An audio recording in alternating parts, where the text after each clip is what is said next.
seminário de TV digital e desenvolvimento, na verdade, primeiro seminário e desenvolvimento de TV digital de Ginga DF. Esse seminário tem o apoio da Associação Cultural Faísca e faz parte do 10º Festival de Cinema de Taguatinga.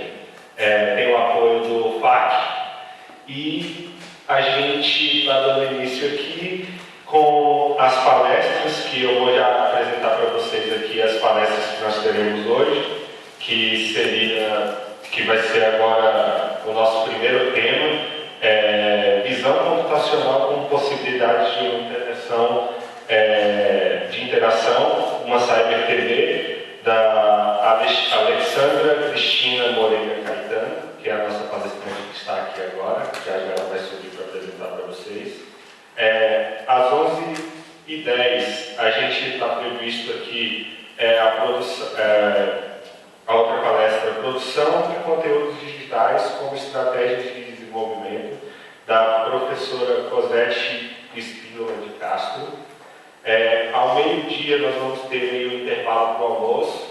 Se vocês quiserem também, a gente está indicando aqui o restaurante Fogo de Chão, que fica aqui pertinho, aqui na Comercial Norte.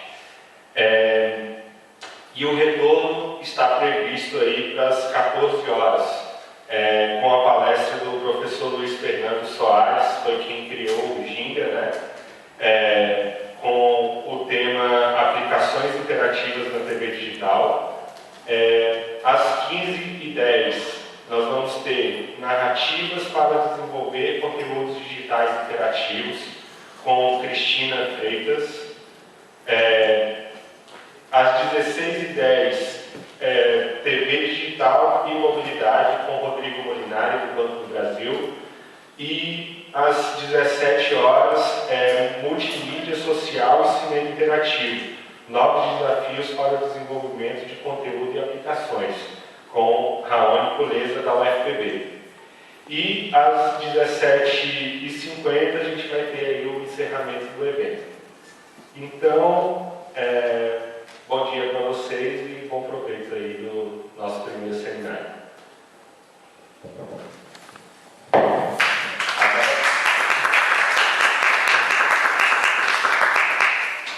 Então, vamos chamar aqui a professora Alexandra Cristina para poder dar início aqui à palestra dela, que o tema é Visão Computacional como possibilidade de interação com a Cyber TV. Muito obrigado e boa palestra para vocês.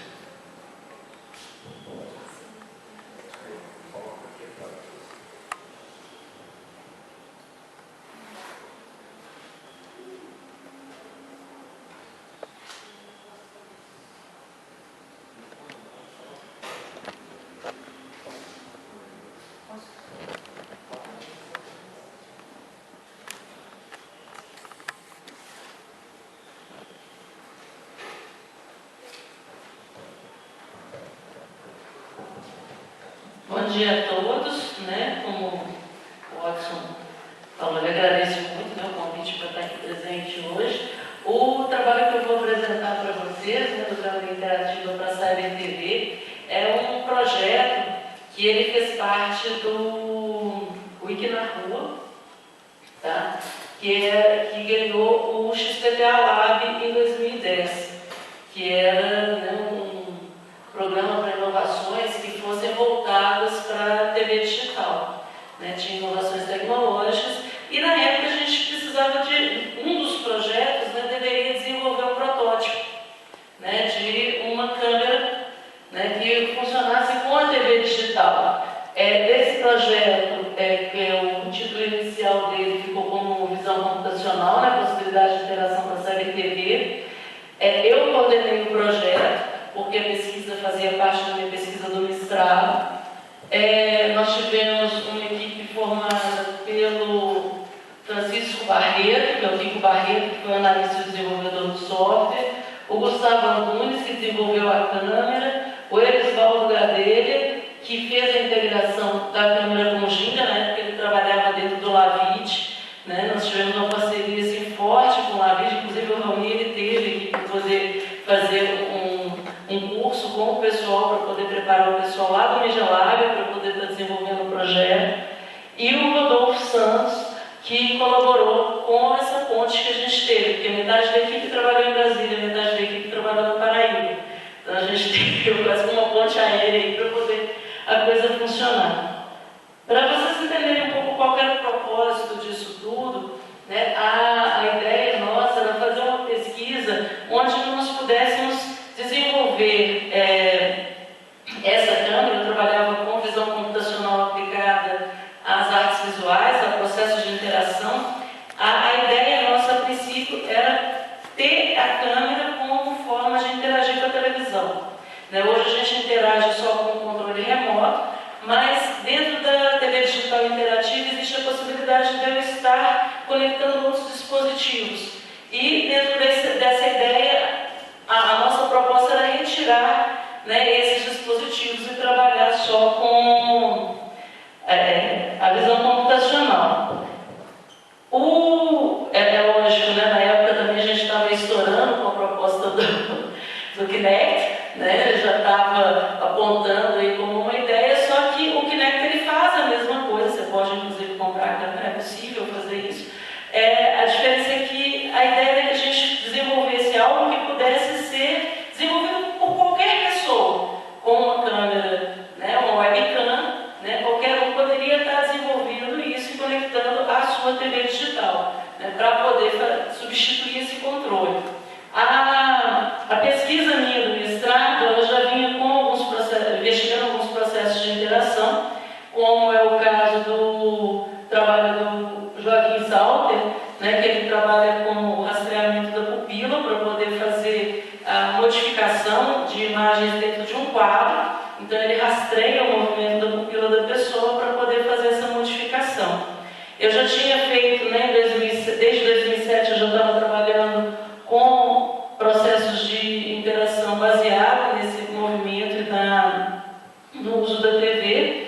Tinha uma pesquisa que a professora Suzete Venturelli, que é a coordenadora geral do INCNARU, tinha desenvolvido, né, que era o IDANS, onde com uma câmera de infravermelho eles ativavam som e imagens dentro do espaço, e nós juntamos nessa proposta toda para poder trabalhar com a TV ICAM, foi o apelido que nós demos para a nossa câmera.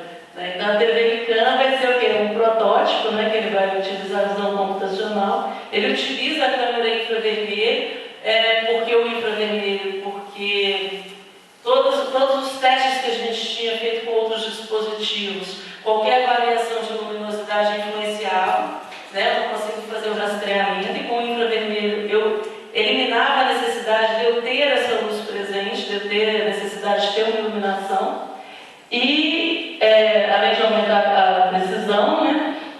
E fazer um mapeamento dessa posição. A ideia era fazer um mapeamento da posição da pessoa, né, de forma mais precisa possível, para que eu pudesse estar, né, interagindo de forma efetiva com os conteúdos da TV. O problema de trabalhar com pesquisa no nosso país é que nem sempre todas as coisas andam juntas, né? Então, nós tivemos, por exemplo, quando nós estávamos desenvolvendo um projeto, a versão do Ginga com a qual nós estávamos trabalhando não era e ainda não é a versão comercializada. Tá? A possibilidade de que isso venha, que essa versão do Ginga venha a ser comercializada, ainda é um pouco remota, porque ela exige alguns conteúdos que já estão desenvolvidos, mas para ser incorporado às televisões que hoje são vendidas ainda não vale a pena. Ainda não tem uma demanda tão grande que justifique a incorporação, né, desse Ginga mais robusto dentro das TVs. Mas nós conseguimos fazer um desenvolvimento paralelo e provar que isso é possível e que pode estar acontecendo. Para poder fazer o desenvolvimento da câmera, quem fez foi o Gustavo Bezerra, lá da Paraíba. Ele já tinha, inclusive, todos esses arquivos, inclusive até o arquivo da própria API que nós desenvolvemos. Algumas dessas apresentações, elas estão todas disponíveis no site do INCNARU, tá? Porque esse projeto, como foi um projeto que ganhou um prêmio, ele aberto, qualquer um de vocês pode baixar o programa e instalar seguindo as regras da configuração. Tá? E aí foi desenvolvida a placa para poder estar fazendo a câmera. O modelo da placa também está lá, é simples, tá? É relativamente simples, qualquer pessoa com um pouquinho de noção de eletrônica dá para poder montar, utilizando uma câmera, né, de uma webcam comum. Ali está o protoboard que ele usou para poder desenvolver a placa. Então, utilizando uma câmera comum, uma webcam, com uma definição razoável, nós fomos desenvolvendo não só o circuito, mas também a forma como os LEDs ficariam dispostos dentro da placa. Você vê que o trabalho é todo manual, uma coisa assim bem artesanal mesmo. Ele fez a proposta da distribuição dos LEDs. Você pode até, ao invés de estar fazendo, né, a ideia nossa era construir, mas hoje você tem câmeras com uma quantidade de LED fantástica em volta dela, que eliminaria esse problema. E aí veio a ideia da montagem da câmera com o alimentador, né? Eu preciso que ela esteja funcionando, tá ali ela desligada e do lado de cá ela pronta. Qual que é a ideia da proposta dessa câmera? Ali o protótipo todo montado. Estava comentando com o Watson, a ideia é trazer para vocês poderem estar vendo o protótipo novo com a câmera funcionando, mas eu tive um pequeno problema com a liberação dele lá da UNB, porque o projeto foi todo desenvolvido lá dentro. E aí o que a gente fez? Para poder a câmera funcionar, quando a câmera ficou pronta, né, já funcionando com os LEDs e possibilitando qualquer interação, né, em termos de computador, nós fomos desenvolver a API. E aí essa biblioteca, quem desenvolveu foi o Kiko, Francisco Barreto, ela foi desenvolvida já junto com a equipe do Lavid. Porque tudo que a gente fazia aqui, né, a escolha, por exemplo, de ser feita em Java, né, de ser compatível com a ideia do Eclipse, né, isso tudo foi uma escolha baseada no que a gente tinha, no ponto que o Ginga estava desenvolvido na época, e o que eles tinham, o que seria compatível com né, o programa para poder os dois casarem. Então, enquanto o Ginga estava sendo desenvolvido pelo Elisvaldo, né, lá dentro do laboratório, a parte que a gente precisava para poder conectar com a versão 2.1 do JMF, porque aqui nós temos hoje instalada, ela só aceita a versão 1.1. Então, para poder aceitar 2.1, o Elisvaldo Gagueira, ele estava dentro do laboratório, lá no Lavid, desenvolvendo o Ginga, e o Kiko aqui em Brasília desenvolvendo a API que ia integrar e fazer esse rastreamento. O que a gente fez? Nós utilizamos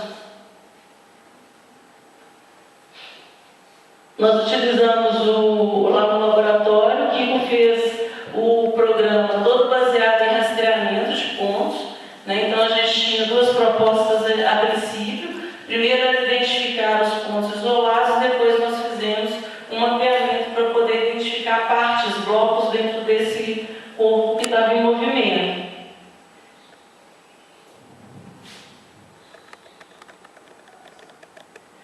Aquela primeira imagem que está ali já foi da primeira apresentação que nós fizemos dessa câmera no nono arte. Acho que foi no 10º arte, não é? No 10º arte, que é Encontro de Arte e Tecnologia, que a UNB promove todo ano. O propósito, a princípio, como era uma questão de interação e tinha que ser integrado dentro do Instituto de Artes, apesar de nós estarmos desenvolvendo, né, uma proposta que seria aplicável em qualquer situação comercializável, que eu posso estar utilizando, tanto para poder mudar um canal na televisão, quanto para poder interagir com algum programa ou qualquer outra coisa, as apresentações que nós fizemos desse protótipo foi com conteúdos de intervenção artística. Né? Tanto o meu mestrado quanto o meu doutorado, assim como o do Kiko, são em arte e tecnologia. Né? Nós dois hoje estamos, né, concluindo, fazendo mestrado em doutorado em arte e tecnologia. Então nós tínhamos que desenvolver protótipos que fizessem essa interação com conteúdos artísticos. Então, assim, fazer intervenções tipo hackeamento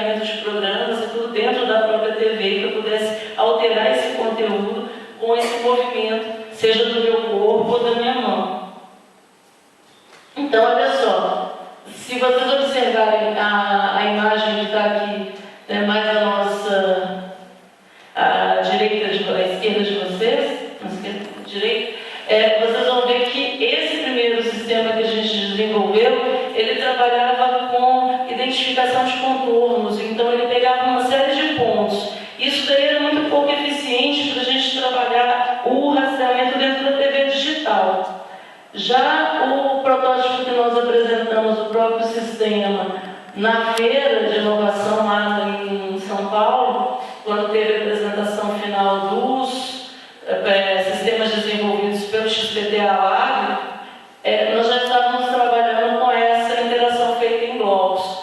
Então nós chegamos a testar várias vezes, não só com um usuário, mas com multiusuário, e funciona perfeitamente. A única restrição que nós temos é que, infelizmente, o Ginga que está funcionando, né, não seria, o Ginga que está incorporado hoje não seria o Ginga que nós utilizamos dentro do sistema, tá? Mas ele existe, ele está lá no laboratório, né, da Paraíba, ele roda, né? Então, assim, só que ele é mais robusto do que as TVs hoje estão utilizando. Qual que é a grande vantagem que eu vejo nisso? Né?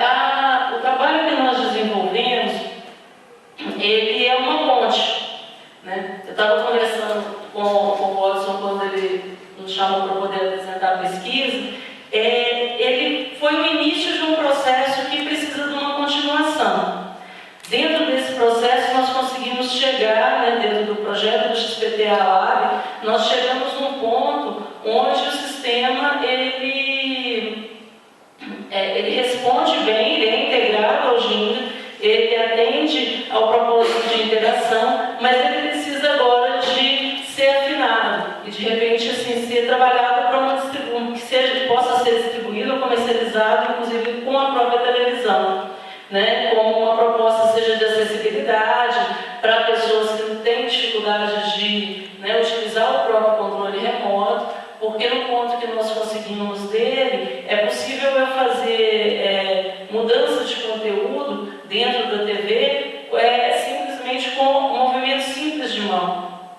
A gente consegue fazer isso sem grande esforço. No caso, a proposta, quando ela foi desenvolvida, nós fizemos mais um trabalho em termos de mapeamento e cartografias de espaços e como que isso poderia estar sendo utilizado, inclusive dentro de jogos que eram disponibilizados, estavam sendo desenvolvidos para a TV digital, que era uma outra proposta dentro do Ike na Rua. E Watson, bem que você falou essa coisa. E o que acontece? A gente conseguiu mostrar que é uma possibilidade, né, além dessa que nós já conhecemos. Eu fico observando, normalmente eu trabalho muito com, minhas pesquisas todas são muito voltadas para essa área mais lúdica, e eu vejo, depois que passou o projeto, eu comprei um Kinect para poder ver a diferença e fazer outras possibilidades dentro do próprio programa. E eu fico vendo assim que a forma como nós rastreamos, porque a gente teve que delimitar alguns pontos, né, dentro, como se fosse um quadrado mesmo, para poder fazer essa proposta de interação, é muito parecida com a proposta que o Kinect utiliza. Né? Só que eles conseguiram desenvolver o aparelho, eu nem sei quanto que hoje estaria custando, mas isso daqui, a proposta nossa é que você tendo a API, e essa API está disponível lá no site, você instalando os programas da forma correta, você consegue integrar e substituir o seu controle. Né? E essa substituição do controle, ela tanto pode ser parcial como total, né? Vai depender da proposta aqui, do tipo de programa que você está trabalhando com ele, mas ela abre outras possibilidades, né, para que as pessoas possam estar, né, interagindo com esses conteúdos, seja de forma, né, educacional, dentro da área pedagógica, seja de forma, né, mais lúdica. Então, assim, existe essa possibilidade, certo? Gente, eu falo super rápido.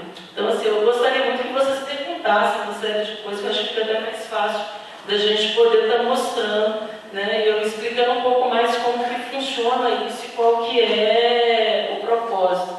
Eu posso sentar aqui? Pode. Porque senão essa luz aqui me atrapalha.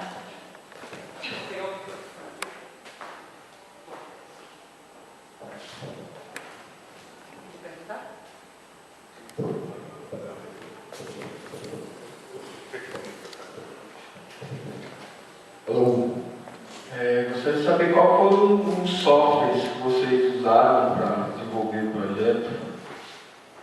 Está aqui, ó. O Kiko, para poder desenvolver a API, ele utilizou o Eclipse, né? Utilizou o JMF, tá? O próprio, né? E no caso o próprio Jinga, e ele é todo desenvolvido em Java, né? A API foi toda feita em Java, baseada no Edge Detection, no algoritmo de Edge Detection para detecção de bordas, porque a ideia seria essa, fazer um mapeamento dessas bordas. A princípio, né, foi um mapeamento mais amplo, depois a gente foi... Esse algoritmo, ele, inclusive, ele tem, não é um algoritmo fechado, é um algoritmo que existe já normalmente, o que a gente fez foi adaptar ele para dentro do sistema.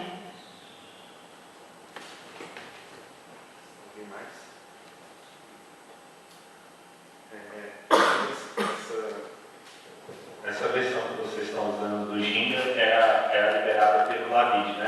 Isso.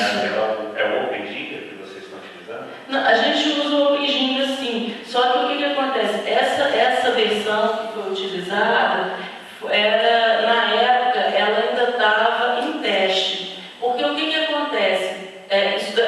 O projeto terminou em março do ano passado, tá? E quando a gente terminou de desenvolver, eles tinham acabado de incorporar a utilização da JMF 2.1.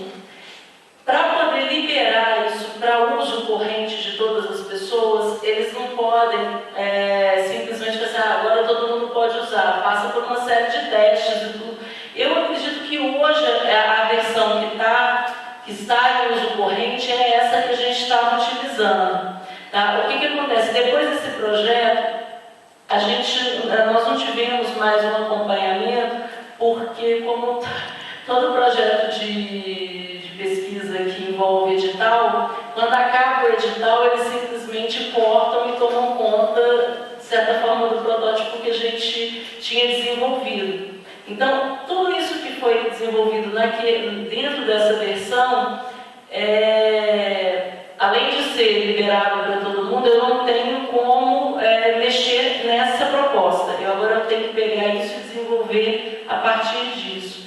Mas eu acredito que a versão que esteja hoje em funcionamento seja a que nós estávamos utilizando. Na época ela estava em teste, nós só conseguimos ela porque nós tínhamos acesso dentro do laboratório. Nós tínhamos uma pessoa do laboratório trabalhando com a gente, que era o Elisvaldo. Né? Além disso, o seu Raoni mesmo estava acompanhando todo o processo, ele estava